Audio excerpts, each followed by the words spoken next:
तो 10वीं में। आता है तो सीरियस हो जाओ जिंदगी में थोड़ा। हाँ सर, ठीक ठीक ठीक। सीरियस हो। और कैसे हो सीरियस? स्केल से नस काट रहा हूँ मैं। मगर क्यों? मैं मरते मरते भी पढ़ाई करना चाहता हूँ सर। इसकी हालत तो सही में भी सीरियस हो गई। बेटा बात ऐसी है ना कि तुम अभी मेरे को अच्छे से जानते नहीं हो। अभी जरा से में हवा हवा ही हो जाओगे। क्या हो जाओगे?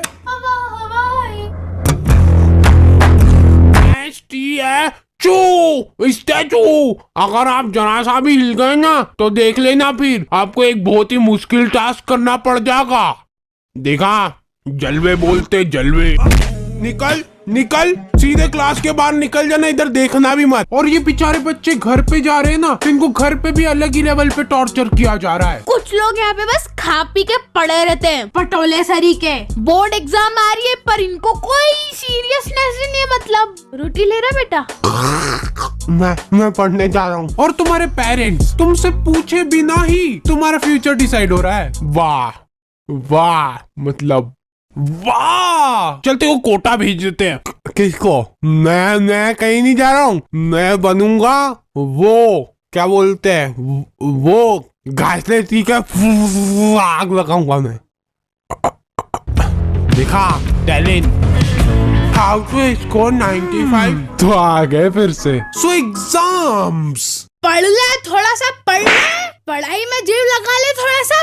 मतलब पढ़ाई जो करने में तुमको मौत आती है और जिन बच्चों को मौत नहीं आती है, कब तक करोगे एक्टिंग? ओके, तो जैसे ही हम लोग 9वीं से 10वीं में गए ना, हमारे ऊपर इतना दबाव डाला गया ना। हमारे स्कूल वालों के पास था बहुत बड़ा दिमाग, संभले नहीं संभला है इतना बड़ा दिमाग। इन्होंने पूरी क्लास में से कुछ 10 बच्चों का ग्रुप बनाया, जिस ग्रुप का नाम इन्होंने रखा टॉपर 10। मतलब एग्जाम होने से पहले टॉपर डिसाइड कर ली इन लोगों ने। ओए सुन लो रे, ओए इधर इधर, पढ़ना लिखना छोड़ दो, कुछ और काम ढूंढ लो तुम लोग। अब कुछ मतलब नहीं रहा पढ़ने में, क्योंकि टॉपर्स मिल चुके हमको। हाँ? ये एग्जाम कब थी? पैर पढ़ो इनके, पैर पढ़ो। और तो और हमने पोस्टर्स भी छपवा लिए। टाडा!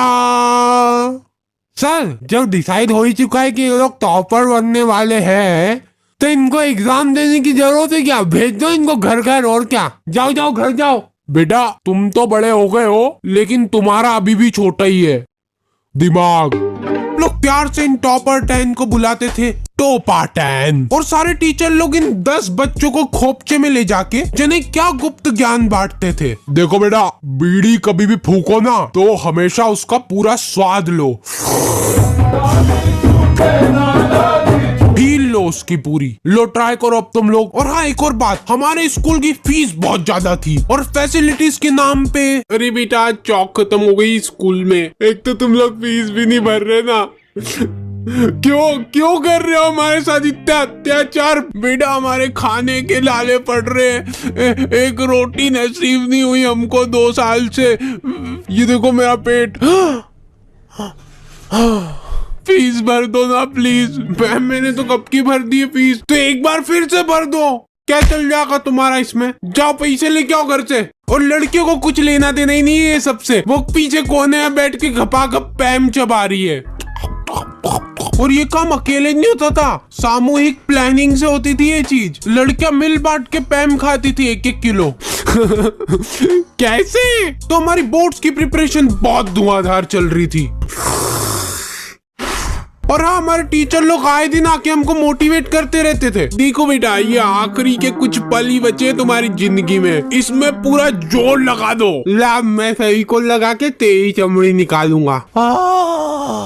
बेटा देखो, ये तुम्हारी जो मार्कशीट आएगी ना, यही तुम्हारा फ्यूचर डिसाइड करेगी। अब ला, रोटी किसका? तो अरे नीचे की राजी रोटी। तो फेविकोल की चमड़ियां निकालते निकालते हमको पता भी नहीं चला और हमारा पूरा साल निकल गया। फिर मैंने एक विषय पे थोड़ा सोचा कि हमारी एग्जाम भी तो है। सुबह 5 बजे का अलार्म भरते हैं, तो 5 बजे उठते ही पढ़ने बैठेंगे। और फिर खाना खाना उतना जरूरी नहीं है। एक दो दिन में एक बार खाना खा लूंगा और खाना खाते खाते ही पढ़ाई चलेगी, ठीक है। और एक इंसान सोए बिना भी रह सकता है, तो दिन रात बस पढ़ाई होगी अब तो। टॉपर हार्डी पधार रहे हैं।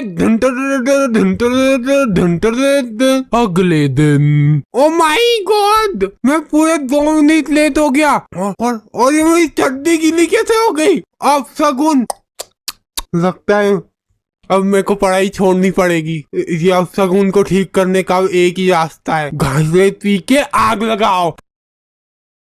सफलता की ओर एक और कदम। फिर एग्जाम के 2 दिन पहले इनकी उगत उड़ रही है। हाउ टू स्कोर 95 नहीं 100 marks in board exam in last 2 days इन हिंदी।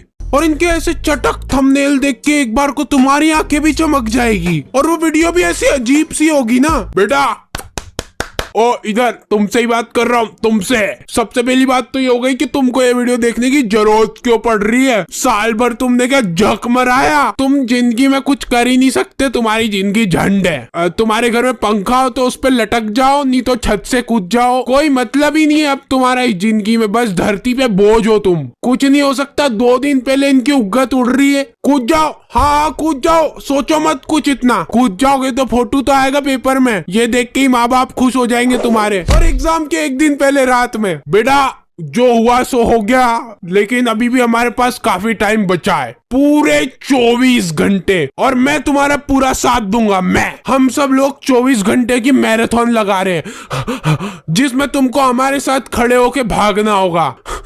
इससे क्या होगा ना कि तुम्हारी भागने की प्रैक्टिस अभी से ही हो जाएगी, क्योंकि रिजल्ट आने के बाद तुमको घर छोड़ के भागना ही है। तो हमारा कोई सा तो सेंटर आया था, वहाँ पे हम लोग एग्जाम देने गए थे। वो सेंटर नहीं था, जने कौन से जंगल के बीच में 4 पत्रे लगा दिए और बोल रहे सेंटर है ये। हम लोग एग्जाम दे रहे, उधर पीछे कुत्ते चिपक रहे, गाय आके बच्चों के पेपर में पोटा कर रही है। और मेरी टेबल, भाई साहब, बिल्कुल मेरी जिंदगी की तरह डगमगा रही थी वो टेबल। तो मैंने सोचा कि वाह, मेरे को बहाना मिल जाएगा अब कम नंबर आएंगे तो, क्योंकि बच्चा लिख ही नहीं पाया, टेबल ही खराब थी। और फिर रिजल्ट आते हैं ना, तो वो जो टॉपर 10 थे ना, उनको छोड़ के कोई अलग ही प्राणी टॉपर बन जाता है, जिसको आज तक तुमने कभी स्कूल में देखा ही नहीं होगा। वो तुम्हारी क्लास में ही था। फिर ये टॉपर को सम्मानित करने के लिए उसको हार वार पहनाते और फिर उसका फोटो खींच के पोस्टर छपा देते बड़े बड़े।